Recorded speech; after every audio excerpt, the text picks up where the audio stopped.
Had to help one of my employees out this morning. Oh, everyone all right? Yeah, he's a little bit short on a down payment for a house. Oh, so you literally were helping him out. Yeah, literally. So So- that's it's an interesting topic. So what? How do you? I mean, obviously you helped your employee out, but what helps you determine whether or not an employee deserves something like that? Like, so in the past, I've had plenty of employees that have had issues, various issues. You know, I'm not going to go into what they were, of course, but you know, I had to help them out financially, and it was worth it. It was worth it to Yeah. help them out, not just from a hey, they're a good employee, I want to take care of them, but also from a humanitarian standpoint. It's like I can help them out. You know, a few $1,000s to me in the business is not is I'm not gonna say inconsequential, but it's not as important to us as it is to them, which could change their life, getting a house or something like that. That's exactly what he's doing. Yeah. They've been looking for a house for months, and they finally found one that's literally one street down from where they live now. Their mortgage is gonna be half what their rent is. So it was like a no-brainer. So I asked him, like, do you want this as a loan? Do you want this as a gift? Do you want this as a prepayment on your salary? And then I just let him pick. That's pretty cool. And what does that do? That I mean, honestly, from a business standpoint, that is someone who's going to be more loyal to you now. That's someone who's going to want to stay around with you for a while because heck, how many employers are going to do something like that? Yeah. Well, it's, You know what I mean? it's the thing that I always say, right? Like, I won't pay you. You can get paid better elsewhere than working for me, right? Right. What you get with us is things you don't necessarily get elsewhere with a higher pay, right? Like, because I prioritize, like, I'll give you an example. One of my employees, her dream vacation was finally able to book it, South Korea. Oh, wow. And there was hardly any cost difference whether she went for 2 or 3 weeks. So she goes, hey, I just want to let you know I'll be working for 2 weeks in Korea. I'll be taking vacation to South Korea. But the last week, I'm going to just work from there. Okay. And I'm like, the hell you are. Like, no, you take the extra week. Yeah. Like, enjoy it. Just enjoy it. Enjoy your time off. There- Exactly. There's nothing here that we can't do without you for an extra week, That's right? funny. But it's those types of things that people don't realize how important they are until they don't have it anymore. So I don't know if it's the reality or if it's what TV and movies tell us, but the what people think is the job, the boss is always the guy's like, no, you must be here. You know, you can't work somewhere else. And, you know, your dreams don't matter, only money. I don't know any bosses that are like that. I'm sure there's some out there, but I don't know anyone that's like that. not with the smaller businesses, right? Like, and I think a lot of times what they're portraying is what I call like the manager status, not the owner or the leader status, right? Right. It's the guy that's like, well, you only have 12 days of PTO, right? Like, right. And they're looking at the calendar. No, you can't do it. Yeah, I mean, I have paid PTO days, right? And those are capped. So it doesn't mean you can't take PTO. It just means that if you take PTO or if you take time off and you're out of PTO time, then you may lose that day, right? So like I leave it up to you to kind of schedule your time off. But for any of our salary employees, I don't even track their time. Yeah. Their PTO. Like if they ask for a day off, they get the day off. If they ask for a week off, they get the week off. Right? It's not something worth tracking to me. I agree. I do the same thing. I don't use the word unlimited PTO. I just say it's uncounted PTO. So I use unlimited vacation, but not PTO, right? Because I can cap it at 14 days because that's what we have in our handbook. Sure. But you could take more vacation days, just doesn't necessarily mean that I'm going to pay you for it. Oh, right. Understood. Okay. It's that slight difference between paid and then unpaid, right? You want to go away for a month? Go ahead. Go ahead. I'm not paying you for a month. Correct. But, yeah. I'll pay you for the 2 weeks. The other 2 weeks you got to figure out. Yeah, right? exactly. Yeah, right. So, yeah, no, it's like, it's little things like that will really attract stronger employees, especially when you're first starting out, right? It's real hard to get a high level employee when you're first starting your business. You don't have 200 grand a year to pay them. You just don't. Nope. And sometimes that's what it takes to get a high level employee. Mhm. So, but a lot of people are out there that are just looking for a good work-life balance. Yes. And this is a great way to help them I- achieve a good work-life balance. I remember I was talking to, she used to be one of like the VPs at Merck or something like that. And she ended up taking a job for this small business. And I'm like, you went from that to this? And she goes, yeah. She's like, I'm getting paid half of what I used to. She's like, but I only work during school hours. Right. And they never ask me to stay longer. They never ask me to come in early. So now I can go drop off my kids, go work, and know that I can leave by 3:00 to be there when my kids get off the bus. Yeah. And she's like, How important is that to her? She's like, that was the most important thing. Yeah, and it Right? will be. And I have another buddy of mine, a male friend, right? He was pretty big shot within a pharma company. Mhm. And basically now works 9 to 3 part-time job so that he can take care of the kids. Same Yeah. thing.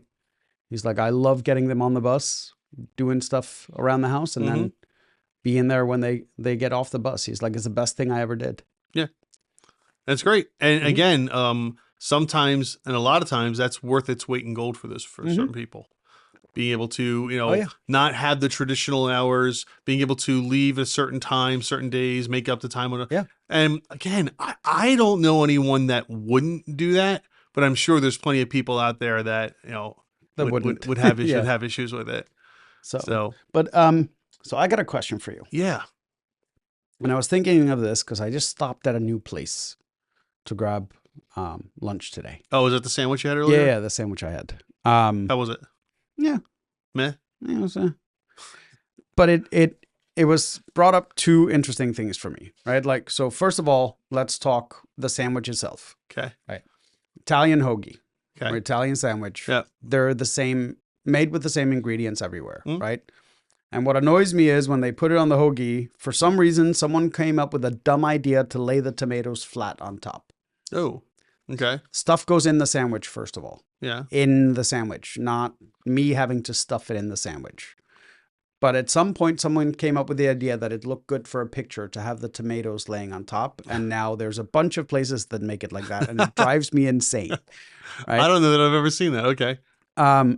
But as I was eating the sandwich, I was thinking about it, right? Like, here's a business that's starting that is not unique in any way, Right. right? There's 100 of them, right? There's within 100 square mile. right?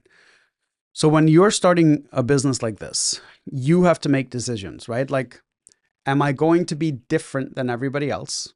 And then when you think about it, like, what can you do different to an Italian hoagie or an Italian sandwich? Right. Like, can you do something different? You probably could, right? And that would give you like a unique thing to it. Or you could just make it better than everyone else, or you could make it cheaper than everyone else. Mm-hmm. Or better and cheaper. Oh, it's gonna with those ingredients, it's gonna be hard to make it better and cheaper. Right. You could be better and probably more expensive, right? But it's just one of those things that I think about, like when I'm talking to new businesses, and I ask them all the time, like, what makes your business different, right? And it's like right now I'm watching the Stanley Cup playoffs, right? And it rings true, and the commercial that they run, right, is your childhood dreams that you work harder than everyone. I've worked harder than everyone to deserve this, blah, blah, blah. No, you're talking like the elite 80 hockey players on the planet. Yeah. You didn't work any harder than anybody else, right? But you have to do something to win the game. So you have to do something different. You have to be slightly better at the right moment. Like, there's something other than just the hopes and dreams and goals and all that stuff. And it's the same thing with a lot of these businesses, I think, is when they start out, they don't know what to compete on. Like, do we want to be cheaper? Do we want to be better? Do we want to be different? Because I think that's really what gives you your competitive advantage when you're starting out, right? Mm-hmm. Like, let's say you're starting a lawn mowing service. Well, what makes yours different? We haul the grass cuttings away so that your lawn doesn't die by July. Yeah. Okay, that's different, right? I'll do it $50 cheaper than the next guy. We include, I don't know, weeding in our services, right? Like there's all these little things that can make you either slightly better, slightly different, or slightly cheaper. But that's really the only three things you have to compete on unless you're doing something totally new. Okay. Right? Yeah. But very few things are totally new. The reality is like the vast majority of businesses are doing something somebody else does. Or a derivative of something that someone else does. Right. But what's fascinating is that people don't think about it. Like startup businesses don't think about which of these three do I really want to compete on, right? When you compete on price only, you're a commodity, right? Absolutely. You're a commodity item. And it's very hard to grow and scale a business if you're always the cheap guy. Not unless you can scale it big, right? Like think Walmart. Walmart's the cheap place, right? So is Best Buy. Well, Best Buy isn't really all that cheap anymore, but the idea was, right?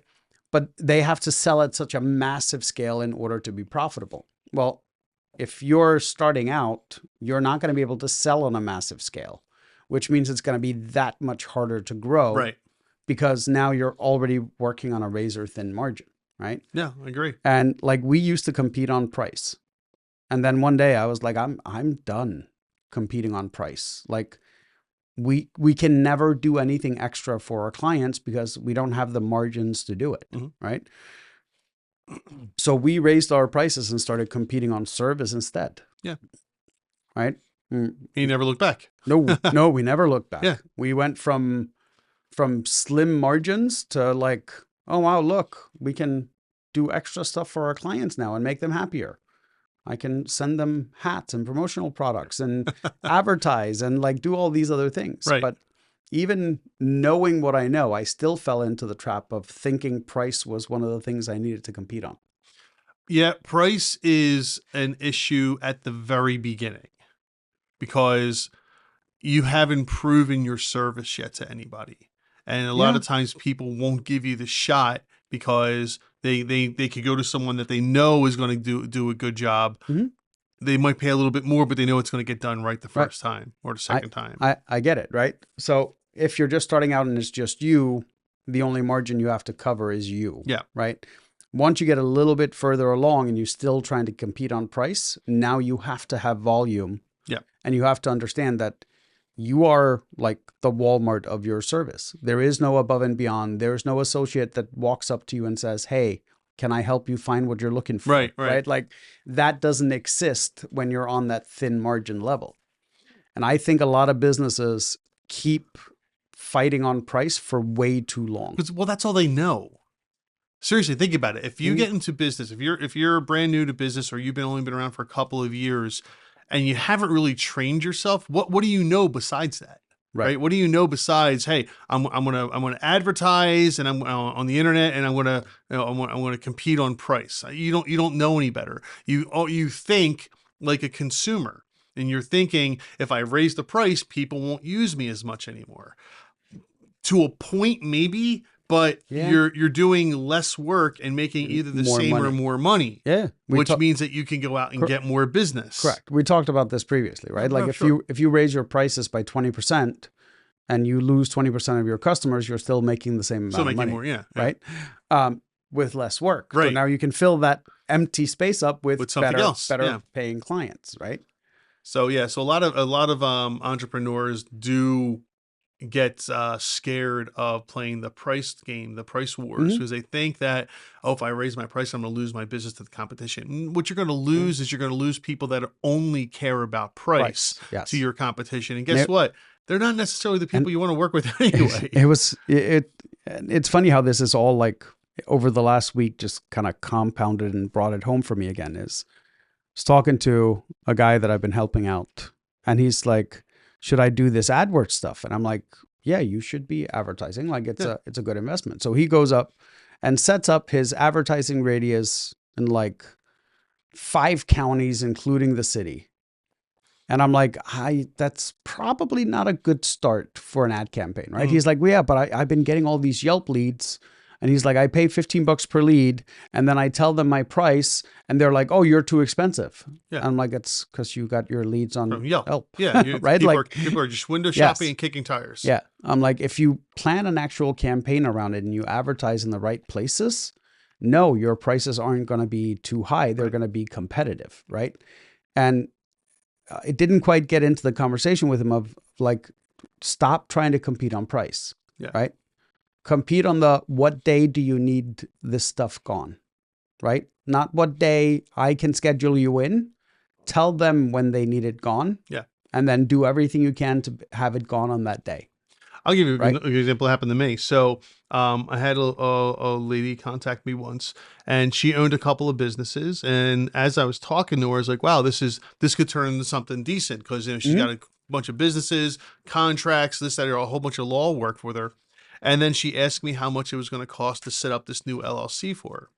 And I said, well, what have you done in the past? She goes, oh, well, I use like LegalZoom or one of those places. Like, well, we're going to be more expensive than that because, this isn't that we do a lot more work than that, right? Not that there's anything wrong with LegalZoom, just that we do more work and it's more hand holding. And I gave her the price and we're on Zoom and she literally went, oh, that much? Blah, blah, blah, blah, blah. I have never, and this is the same price I give all my customers. And like, it was anything astronomical.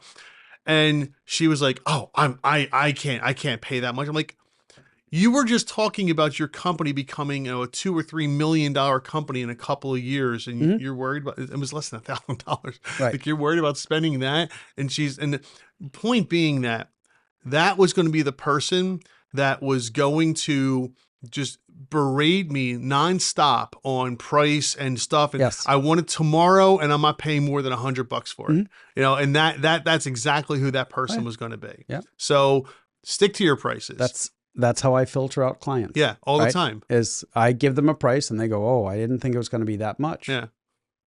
Okay. And I'll give them the number of other attorneys. So I know we'll do it for cheaper. You can go find someone cheaper. Go for it. Yeah. Like I'm all for it at this point. Exactly. But it's funny because like I'll have someone come to me and they're like, oh, we did 800,000 in revenue last year or 2 years ago. And he's like, last year we only did 600. And I'm like, what's your marketing budget? And they're like, well, we've only grown by word of mouth. Well, guess what?